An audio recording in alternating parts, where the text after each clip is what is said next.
Assalamualaikum warahmatullahi wabarakatuh. Perkenalkan, nama saya Musfira Nasir, NIM Jenal 1421131 dengan pembimbing yaitu Dr. Gigi Nurhaida Hagalip B, spesialis kedokteran gigi anak.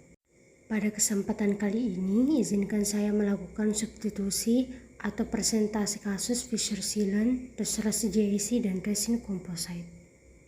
Adapun skenarionya yaitu seorang anak usia 10 tahun diantar oleh ibunya ke Rumah Sakit Gigi Mulut Pendidikan Unhas untuk memeriksakan giginya. Berdasarkan pemeriksaan objektif, gigi molar 1 permanen rahang atas mengalami pit dan fissure yang dalam, gigi caninus desidu kiri rahang atas mengalami karies dengan kedalaman dentin, gigi molar 1 permanen kanan rahang bawah mengalami karies dengan kedalaman pulpa.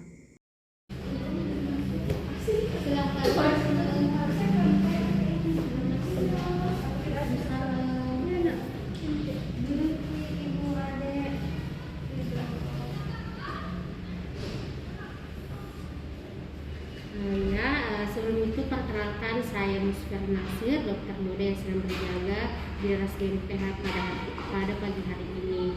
Kalau boleh tahu dengan ibu siapa? Ibu Nina. Oh, Ibu Nina. Kalau ada yang namanya siapa? Rijal. Jadi yang mau berobat Rijal ya. Jadi ibu nanti kita akan prosedur anamnesis, dimana di situ nanti ada beberapa pertanyaan yang saya ajukan. Bisa adik Rijal menjawabnya atau dibantu sama Ibu Nina sehingga dapat membantu saya dalam menegakkan diagnosisnya ataupun dalam menentukan rencana perawatannya. Apakah adik bersedia? Jadi sebelum itu saya izin konfirmasi datanya dulu ya. Namanya dengan nama Rizal. Umur 10 tahun. Boleh tahu tempat tanggal lahirnya? Di Makassar, 5 Maret 2012. Kalau alamatnya dari mana? Di Kandea. Oh, di Kandea. Ini boleh saya minta nomor apa bisa sebagai wali ya? Bisa di 0852 5683 8109. Jadi Rijal punya keluhan apa Rijal sama giginya? Begini dok, saya mau coba periksakan giginya anakku karena saya lihat beberapa hari yang lalu ada hitam-hitam di bagian kiri, kayaknya hitam-hitam atas, sama di bagian belakang sekali ada hitam-hitam juga di bawah kanan. Oh, jadi ada giginya hitam di. Iya, mau periksakan. Rizal pernah rasa nyeri atau sakit? Kayaknya pernah dok, iya. Karena kayak rasa penyakit. Kalau apa itu Rizal? Kalau minum air es ya? Iya, yang dingin. Sebelumnya sudah pernah ke dokter gigi? Baru pertama kali dok. Pertama kali ya. Kalau boleh tahu, Rizal suka makan ini ya, makan makanan yang manis kayak coklat, permen. Suka sekali dia coklat sama permen, suka makan. Suka. Tapi Rizal sikat giginya berapa kali dalam sehari? Berapa kali Rizal? Dua kali. Tapi kadang juga satu kali dok disuruh. Kalau suka makan coklat, rajin sikat gigi ya, minimal itu 2 kali. Kalau misalnya setelah sarapan atau sebelum tidur. Kalau boleh tahu Ibu tentang riwayat medisnya, sudah pernah dirawat di rumah sakit? Dulu alhamdulillah tidak juga. Alhamdulillah. Jadi tidak ada di riwayat penyakit tertentu ya Ibu? Tidak ada dok. Kalau misalnya kayak lebam-lebam mudah kah begitu? Tidak ada juga, tidak pernah ya. Jadi kalau riwayat alergi Ibu, misalnya obat-obatan kah atau makanan tertentu? Setahu saya selama ini tidak pernah juga ada keluhan alergi atau. Baik, kalau begitu mungkin bisa Rijal bisa ke kursi dental, kursi dental dulu untuk kakak dokter periksa dulu giginya.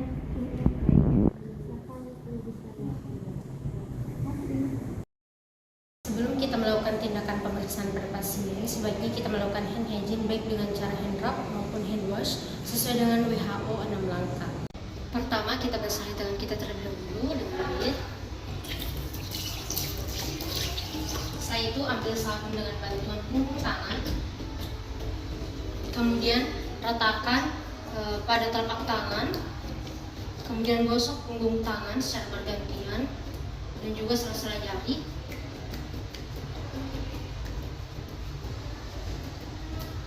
Kemudian bersihkan area punggung jari dengan gerakan mengunci secara bergantian.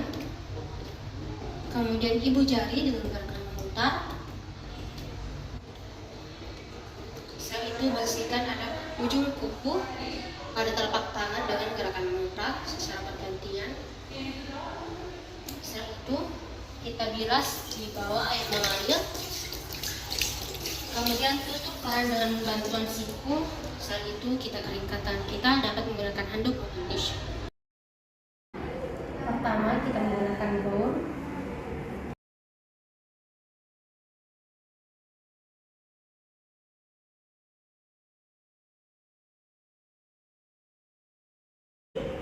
Kemudian kita memakai masker.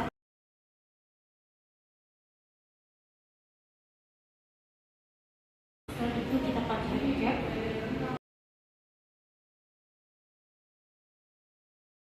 Kemudian yang terakhir kita memakai masker.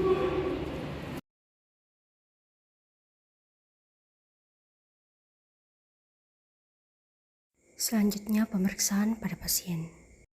Setelah melakukan persiapan operator, selanjutnya yaitu persiapan pasien berupa pemasangan celemek atau apron dan juga menyediakan gelas kumur untuk pasien. Untuk pemeriksaan ekstraoral dapat dilakukan observasi secara menyeluruh apakah ada kelainan seperti pembengkakan atau asimetris wajah. Kemudian dapat dilakukan pemeriksaan TMJ dengan melakukan palpasi di area depan tragus dan menginstruksikan pasien untuk membuka dan menutup mulut. Amati apakah ada bunyi clicking ataupun rasa sakit pada pasien. Selanjutnya kita dapat melakukan pemeriksaan kelenjar limfa dengan melakukan palpasi pada area submental, sublingual maupun submandibular dan amati apakah ada rasa sakit atau tidak.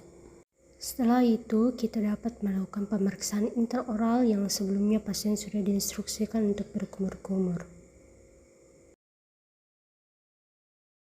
Dalam pemeriksaan intraoral ini kita dapat menilai secara menyeluruh dari kondisi rongga mulut pasien, bagaimana kondisi jaringan lunaknya atau mukosanya, apakah ada lesi atau tidak, dan juga pada gigi-giginya, terutama pada gigi yang telah dikeluhkan. Dalam pemeriksaan ini kita dapat menggunakan dua buah mirror, jadi satu untuk retraksi, satu untuk membantu menilai kondisi gigi-gigi pasien.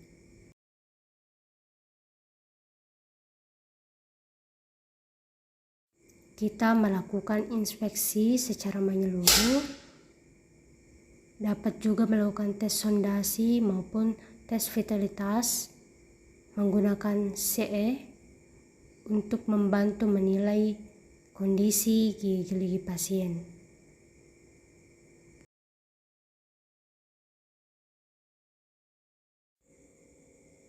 Pada saat melakukan pengaplikasian dengan tes menggunakan CE, kita pastikan bahwa gigi-giginya dalam keadaan kering agar tidak menimbulkan interpretasi yang salah, dan saat melakukan pengaplikasian CE tersebut kita dapat menanyakan pada pasien apakah terasa ngilu, bagaimana karakteristiknya, dan apakah ini menetap atau tidak.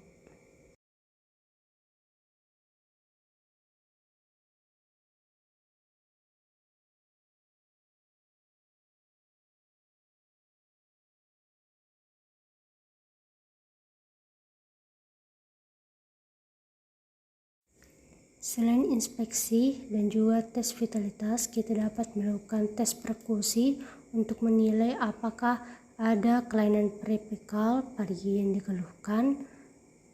Namun sebelumnya dilakukan tes perkusi pada gigi yang sehat sebelum dilakukan pada gigi yang menjadi keluhan.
Selanjutnya status pasien. Berdasarkan pemeriksaan didapatkan untuk identitas pasien atas nama Rizal, jenis kelamin laki-laki, usia 10 tahun, tempat tanggal lahir Makassar 5 Maret 2012, alamat Jalan Kandea, untuk nomor HP-nya 0852564381. Keluhan utamanya berupa terdapat gigi yang rusak tanpa kehitaman pada gigi belakang kanan bawah dan gigi depan kiri atas. Riwayat keluhan utama terkadang terasa ngilu, utamanya pada gigi bawah. Riwayat medis tidak adanya penyakit sistemik atau alergi. Pemeriksaan ekstraoral yaitu tidak adanya kelainan, dan pemeriksaan intraoral didapatkan untuk gigi 26 terdapat fisuran dalam, gigi 63 mengalami karies kelas 3 DK5 set 2 ses 2, gigi 46 mengalami karies kelas 1 DK6 set 1 ses 2. Selanjutnya rencana perawatan. Untuk gigi 26 yang mengalami fissure yang dalam, maka dilakukan fissure sealant. Untuk gigi 63 yang didiagnosis pulpitis reversible, dilakukan restorasi JAC. Untuk gigi 46 yaitu pulpitis irreversible, dapat didahului dengan perawatan pulpotomi, kemudian dilanjutkan dengan restorasi akhir berupa restorasi resin komposit. Jadi bagi Ibu Dina, tadi saya sudah lakukan pemeriksaan sama adik-adiknya ya, dan itu benar ada gigi yang rusak di bagian kanan bawah, yang gejalanya itu diagnosisnya sudah masuk pulpitis irreversible. Kalau yang di bagian atas yang gigi taringnya, ya ada juga itu rusak di bagian samping-sampingnya. Itu masih kategori pulpitis reversible. Nah ini bisa ditambal. Kemudian setelah ibu tadi saya periksa itu ternyata ada gigi gerahamnya yang bagian atas, itu berpotensi karies. Jadi karies itu gigi yang rusak yang biasanya kita tandai gigi yang warna hitam. Iya, kemudian lama-lama itu berlubang. Jadi alangkah lebih baiknya kita lakukan upaya pencegahan agar tidak terjadi kerusakan yang lebih lanjut, karena di situ ada gigi yang dalam, jadi semacam garis-garis di bagian yang dipakai mengunyah itu dalam. Kalau misalnya tidak ditangani, bisa nanti jadi tempat tersangkut makanan. Iya. Jadi apakah ibu bersedia untuk melakukan perawatan khusus pada saudara Rizal? Dan itu perawatannya dilakukan secara bertahap, jadi tidak dalam satu kali kunjungan. Jadi mungkin bisa dulu tanda tangan di sebuah sip sebagai tanda persetujuan dilakukannya tindakan dari Rizal. Terima kasih banyak. Perawatan fissure sealant. Perawatan ini merupakan salah satu upaya pencegahan karies dengan memberikan tumpatan atau bahan tambalan pada pit dan fissure yang dalam pada gigi. Adapun indikasinya, yang pertama pit dan fissure yang dalam. Pit dan fissure yang dekalsifikasi minimal, tidak adanya karies interproksimal, memungkinkan isolasi yang adekuat terhadap kontaminasi saliva. Untuk kontraindikasi yaitu self cleansing yang baik pada pit dan fissure, terdapat tanda klinis maupun radiografis adanya karies interproksimal yang memerlukan perawatan dan restorasi, gigi erupsi hanya sebagian dan tidak memungkinkan isolasi dari kontaminasi saliva. Adapun tipe pit dan fissure, ada tipe V dengan frekuensi 34%, ada tipe U dengan frekuensi 14%, tipe I dengan frekuensi 19%, tipe IK dengan frekuensi 26%, dan tipe Y terbalik dengan frekuensi 7%. Selanjutnya, tipe atau jenis dari pit dan fissure sealant. Berdasarkan struktur kimia monomer, ada metil metakrilat atau MMA, ada triethylene glycol dimetakrilat, ada bisphenol dimetakrilat, ada bis GMA yang merupakan produk reaksi bisphenol A dan glisidil metakrilat dengan MMA monomer SP monomer. Kemudian ada profil metakrilat ureten. Selanjutnya berdasarkan konten filler ada unfill dan fill. Unfill ini mencakup aliran yang lebih baik dan retensinya yang lebih banyak tetapi dapat terkikis dengan cepat. Untuk fill ini memiliki kelebihan termasuk ketahanan terhadap keausan tetapi memungkinkan memerlukan penyesuaian oklusal. Selanjutnya berdasarkan generasi. Untuk silen generasi pertama ini dipolimerisasi dengan sinar UV dengan panjang gelombang 356 mikrometer dengan contohnya itu Novalite. Kemudian silen generasi kedua berupa resin self cure atau chemical cure dan berdasarkan sistem katalis akselerator. Contohnya itu Concise White. Kemudian silen generasi ketiga, jadi silen ini menggunakan light cure dengan cahaya tampak atau visible light 430 sampai 490 mikrometer. Contohnya itu Heliosil. Kemudian silen generasi keempat yang dikenal sebagai fluoride releasing sealant, contohnya yaitu Silrite atau Pulp Dent. Selanjutnya ada berdasarkan warna, yaitu clear, yang mana ini estetik namun sulit dideteksi dalam kunjungan selanjutnya. Kemudian ada tint atau opak, silen ini dapat diidentifikasi contohnya Dalton. Kemudian ada berwarna, yang mana silen yang berdasarkan teknologi perubahan warna dan mudah dilihat selama penempatan dan evaluasi kembali. Kemudian ada berdasarkan curing, yaitu autopolymerizing dan light cure. Ini merupakan alat dan bahan dari perawatan fissure sealant. Ada alat OD, plastic instruments, means spattle, microbrush, light cure, handpiece, yaitu high and low speed. Ada bur finishing maupun polishing. Kemudian bahan itu berupa cotton pellet atau cotton roll. Ada resin composite atau kita dapat menggunakan bahan JIC tipe 4. Kemudian ada ETSA, ada bonding agent dan articulating paper. Selanjutnya prosedur. Pertama, kita dapat mengisolasi daerah kerja, dapat menggunakan cotton roll ataupun rubber dam. Kita lakukan pembersihan pit dan fissure, dapat menggunakan bubuk pumice untuk menghilangkan debris dan plak. Setelah itu, kita aplikasikan ETSA pada kavitasnya selama kurang lebih 15-20 detik. Kemudian kita bilas dan keringkan. Kemudian dilanjutkan dengan aplikasi bonding agent pada permukaan pit dan fissure. Kemudian kita lecure selama kurang lebih 20 detik. Setelah itu kita aplikasikan resin kompositnya, kita lecure kembali selama kurang lebih 20 detik. Kemudian kita lakukan cek oklusi, dapat menggunakan articulating paper. Apabila terdapat kelebihan, kita dapat melakukan finishing dan memperhalus menggunakan polishing. Sebelum itu, kita melakukan isolasi area kerja dapat menggunakan cotton roll. Kita juga melakukan pembersihan pada permukaan gigi bagian oklusal atau pada bagian groove. Ini bertujuan untuk menghilangkan adanya debris atau plak. Setelah itu kita mengaplikasikan solution atau pengaplikasian ETSA. Kemudian dapat kita ratakan dengan bantuan microbrush.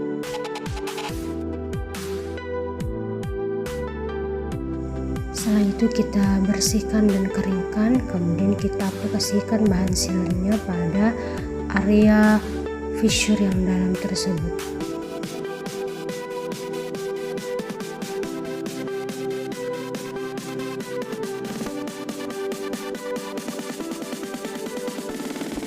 Selanjutnya kita lecure kurang lebih selama 20 detik.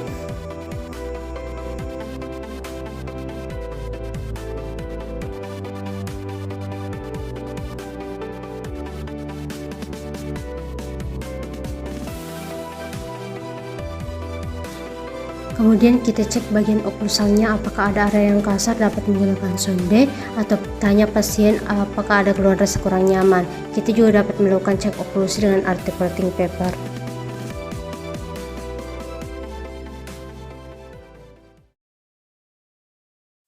Perawatan restorasi JIC. Gelas enomer semen adalah bahan dengan komposisi bubuk berisi kalsium silikat gelas yang mengandung fluor, relatif mudah melepas ion fluor, dan juga cairan yang berisi asam poliakrilik, kopolimer, dan asam tartar. Adapun indikasinya yaitu restorasi kelas 3 dan 5 untuk gigi dewasa, restorasi kelas 1 dan 2 pada gigi sulung, restorasi sementara atau kontrol karies, base semen amalgam, resin dan keramik, sementasi untuk core atau inti. Untuk kontraindikasi, yang pertama restorasi kelas 4 gigi dengan kehilangan enamel pada bagian labial atau bukal yang besar, restorasi kelas 2 yang melibatkan marginal ridge, area cups. Terkait estetika, JIC konvensional memiliki estetika yang kurang dibandingkan dengan resin komposit. Komposisi JIC yaitu liquid dan powder. Untuk liquidnya terdiri dari polyasid, air, komonomer, dan juga baru-baru ini ditambahkan asam fosfat polivinil. Adapun untuk powder ini terdiri dari alumina, silika, terdiri dari 29%, ada kalsium fluoride 34,2%, ada aluminium fosfat 9,9%, ada kriolit 5%, dan ions serta fluorida.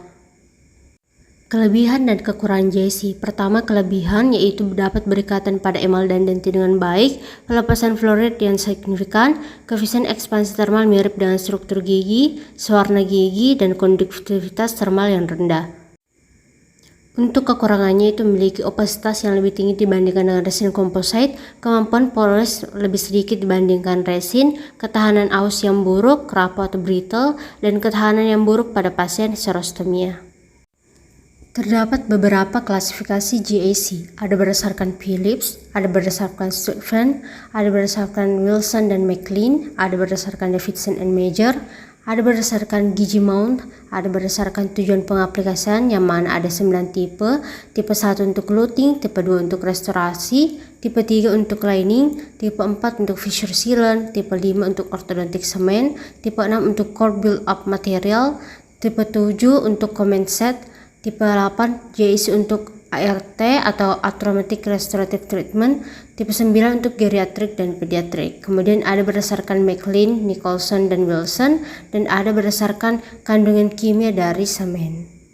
Selanjutnya alat dan bahan. Alatnya dapat berupa diagnostic set, plastis instrument, spatula agate, microbrush, handpiece, dan bur yaitu bur preparasi, finishing, dan polishing.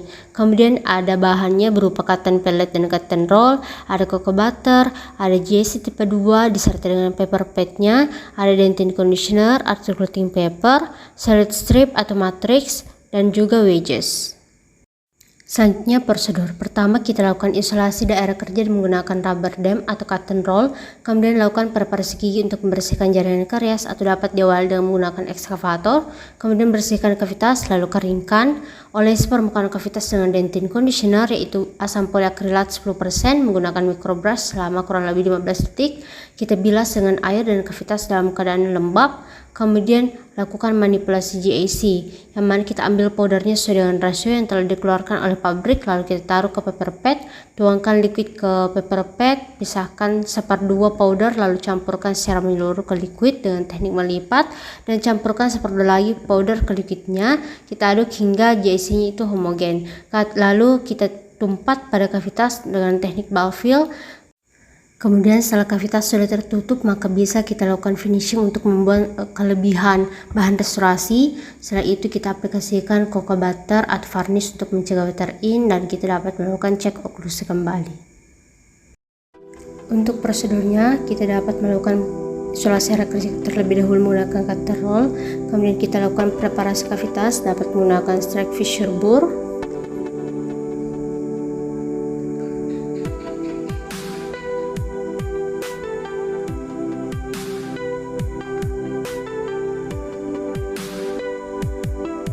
Setelah itu kita dapat memeriksa kavitasnya apakah ada undercut, dapat menggunakan bantuan sonde.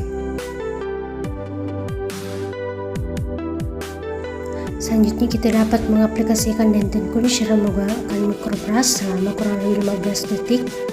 Kemudian kita bilas atau irigasi dan kita keringkan dapat menggunakan cotton pellet.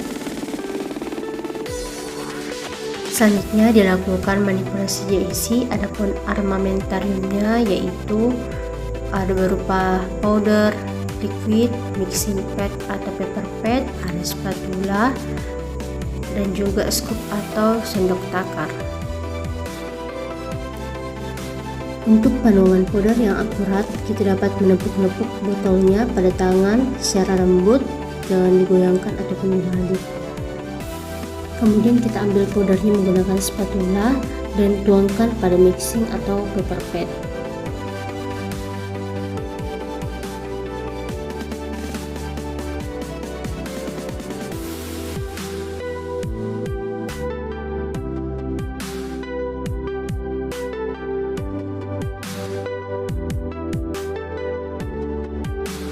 Pegang botol liquidnya secara vertikal dan tekan dengan lembut, jadi kita tuangkan 1 tetes. Jangan lupa untuk segera menutup botol setelah kita gunakan. Setelah itu kita bagi powdernya menjadi 2 bagian. Kemudian kita campurkan bagian pertama dengan semua liquid selama kurang lebih 10 detik dengan gerakan folding motion atau gerakan melipat. Kemudian kita gabungkan bagian yang tersisa dan campur semuanya dengan seksama selama kurang lebih 15-20 detik. Sehingga untuk total waktu pencampurannya yaitu sekitar 30 detik. Setelah pencampurannya selesai, maka kita dapat mengaplikasikannya pada kavitas. Yang sebelumnya kita tempatkan selulite strip. Selulite strip ini dapat juga ditahan menggunakan wedges. Kita tempatkan dengan teknik bulk fill, dapat menggunakan plastis instrument. Kita bentuk sesuai dengan anatomi gigi. Kita dapat menggunakan bantuan sonde. Kita dapat mengaplikasikan varnish atau Cocobutter untuk mencegah water in. Kemudian kita periksa area restorasi apakah ada kontak prematur atau tidak, dapat menggunakan bantuan articulating paper. Restorasi komposit, adapun kelebihannya yaitu tidak mudah larut, estetik, universal, berkaitan dengan struktur gigi dengan baik, konservatif, memiliki konduktivitas termal yang rendah. Adapun kekurangannya itu dapat terjadi polymerization shrinkage atau marginal leakage, tekniknya yang sensitif dan time consuming. Untuk indikasinya yaitu kavitas kelas 1, 2, 3, 4, dan 5, ada untuk sealant, membutuhkan estetika, untuk sementasi, sebagai restorasi sementara, dan juga preventive resin restoration. Kemudian kontraindikasinya itu gigi tidak dapat diisolasi dengan baik, terjadi kerusakan terlalu ekstensif sampai mendekati akar sehingga sulit untuk mendapatkan integritas marginal yang ideal. Klasifikasi resin komposit. Pertama, berdasarkan bahan pengisi utama yaitu filler. Jadi ada resin komposit konvensional atau makrofill yang mana mempunyai ukuran bahan partikel pengisi relatif besar yaitu rata-rata 8-12 mikrometer. Bahan pengisi umumnya 70-80% berat atau 60-65% volume. Kemudian besarnya bahan partikel pengisi pada resin komposit ini menjadikan permukaannya kasar dan lebih tahan terhadap abrasi. Ini cenderung dapat berubah warna. Kemudian ada resin komposit mikrofill yang mana bahan partikel pengisinya lebih rendah, berat 45-55% dengan ukuran partikel pengisi yang seragam yaitu 0,04 mikron. Kemudian memiliki modulus elastisitas yang rendah sehingga tidak cocok untuk restorasi dengan tekanan besar. Ini dikontraindikasikan untuk restorasi kelas 4 dan untuk restorasi gigi posterior. Ini dapat digunakan pada restorasi NCCL atau non-carious cervical lesion. Selanjutnya resin komposit hybrid yang mana merupakan kombinasi antara resin komposit konvensional atau makrofill dengan partikel kecil atau mikrofill yang mempunyai ukuran partikel filler sebesar 0,6-1,0 mikrometer. Resin komposit ini mempunyai tingkat kekuatan dan kehalusan yang cukup baik sehingga dapat diindikasikan untuk restorasi gigi anterior maupun gigi posterior. Ini dapat mengalami perubahan warna seperti resin komposit konvensional. Selanjutnya resin komposit nanofill yang mana mempunyai ukuran partikel filler yang sangat kecil yaitu sekitar 0,005-0,01 mikrometer. Untuk kekuatan dan ketahanan hasil polesnya yang dihasilkan itu sangat baik. Partikel nano yang kecil menjadikan resin komposit nanofill dapat mengurangi polymerization shrinkage dan mengurangi adanya microfissure pada tepi email yang berperan pada marginal leakage dan perubahan warna. Klasifikasi selanjutnya itu berdasarkan reaksi polimerisasi. Pertama itu chemical cure, disebut juga resin komposit chemical cure, auto cure, atau self cure. Ini memiliki waktu kerja yang terbatas dan mengalami stabilitas warna jangka panjang yang buruk karena mengandung amin tersier yang berubah menjadi kuning atau orange setelah beberapa tahun digunakan. Digunakan saat ini terutama sebagai bahan core untuk build up gigi yang rusak parah. Selanjutnya Lecure. Ini memiliki keuntungan substansial karena mampu melakukan curing sesuai perintah dan dengan demikian menyediakan waktu kerja yang tidak terbatas sehingga restorasi dapat dibentuk menjadi bentukan akhir sebelum polimerisasi. Warnanya stabil karena tidak mengandung amino tersier. Selanjutnya dual cure. Ini memanfaatkan teknologi chemical cure dan lake cure. Ini terutama digunakan sebagai semen atau bahan inti. Kemudian reaksi pengerasan dimulai dengan paparan cahaya tampak, tetapi reaksi perlahan-lahan akan berlanjut seiring waktu tanpa adanya cahaya. Klasifikasi berikutnya yaitu berdasarkan viskositas. Ada resin komposit packable di mana mempunyai ukuran filler 0,7 sampai 2 mikrometer dan muatan filler antara 66 sampai 70% volume. Kekentalan atau viskositas yang tinggi menyebabkan sulit untuk mengisi celah kavitas yang kecil. Semakin besarnya komposisi filler akan mengurangi penyusutan selama polimerisasi dan terdapat perbaikan sifat fisik terhadap tepi restorasi. Ini dapat diindikasikan untuk restorasi kelas 1, 2, dan 6. Selanjutnya resin komposit flowable. Ini mempunyai ukuran filler 0,04 sampai 1 mikrometer dengan muatan filler antara 42 sampai 53% volume. Ini menunjukkan tingginya penyusutan selama polimerisasi, daya tahan pemakaian rendah, radiopasitas rendah dan viskositas yang rendah. Viskositas yang rendah memungkinkan resin komposit flowable ini dapat mengisi celah kavitas yang sempit. Kemudian restorasi komposit flowable diindikasikan untuk restorasi kelas 5 dan 1, lining atau base untuk restorasi kelas 2 dan restorasi pada gigi anak-anak. Selanjutnya alat dan bahan.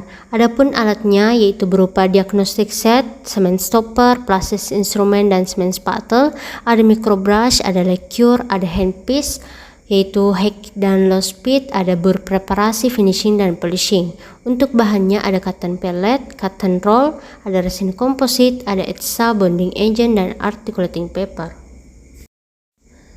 Selanjutnya prosedur. Jadi buang semua karies lunak dan preparasi gigi menggunakan round bur atau dengan hand instrument.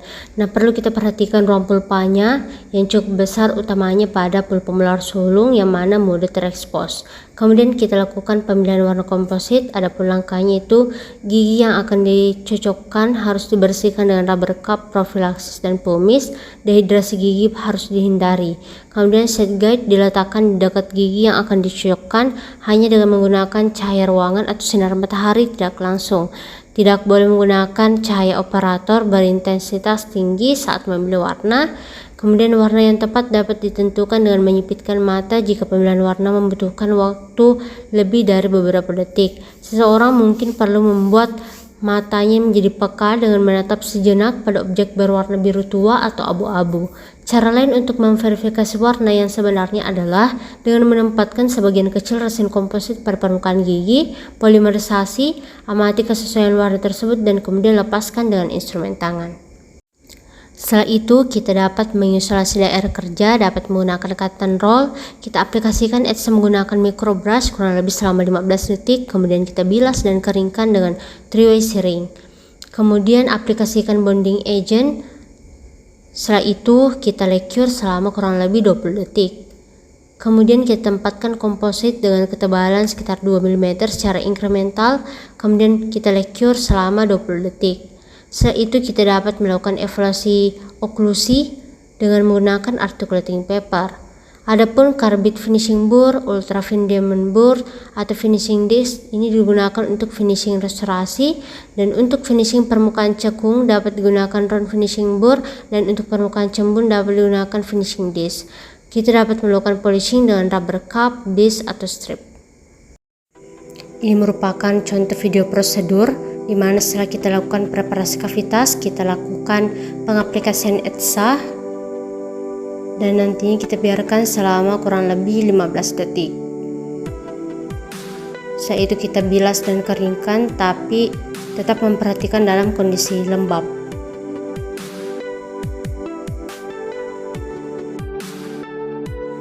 Setelah itu kita aplikasikan bonding agent menggunakan microbrush pada kavitasnya.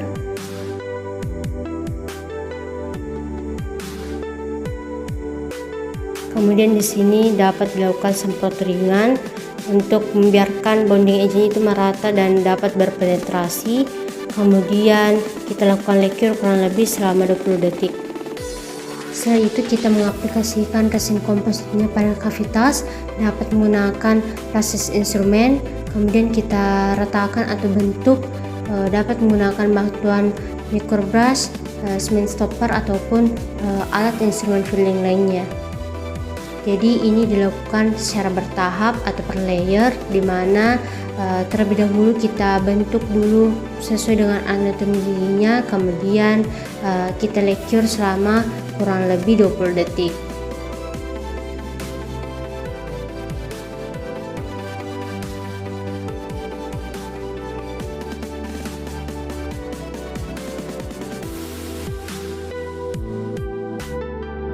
Jadi seperti yang kita lihat bahwa di sini kita bentuk sesuai dengan anatomi gigi, kita bentuk area fissurnya.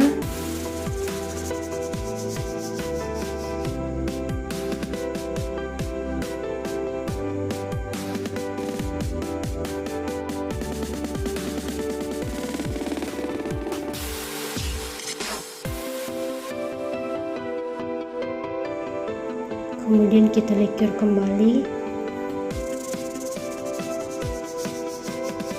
Ini dilakukan sampai kavitasnya tertutupi dan sesuai dengan anatomi gigi.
Setelah itu kita dapat melakukan finishing ataupun polishing.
Jadi ada Rizal tadi sudah ditambal giginya ya.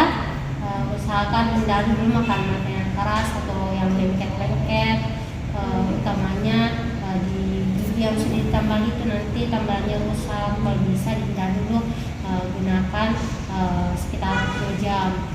Kemudian harus rajin sikat gigi minimal 2 kali dalam sehari. Itu setelah sarapan sama sebelum tidur ya. Kan ada Rizal juga suka makan makanan yang manis kayak coklat, permen, jadi tidak ada salahnya, yang penting tetap menjaga giginya dengan baik. Kemudian banyak makan buah, sayur-sayuran, perbanyak minum air putih. Kemudian kalau bisa baiknya ibu bisa mengantar Rizal untuk rutin untuk periksakan giginya, jadi biar tidak ada keluhan. Kalau misalnya ada yang beresiko gigi rusak, itu baiknya dicegah sebelum terjadi kerusakan yang lebih lanjut pada giginya. Jadi bisa lakukan pemeriksaan minimal 2 kali dalam setahun. Bagaimana Rizal, oke? Oke.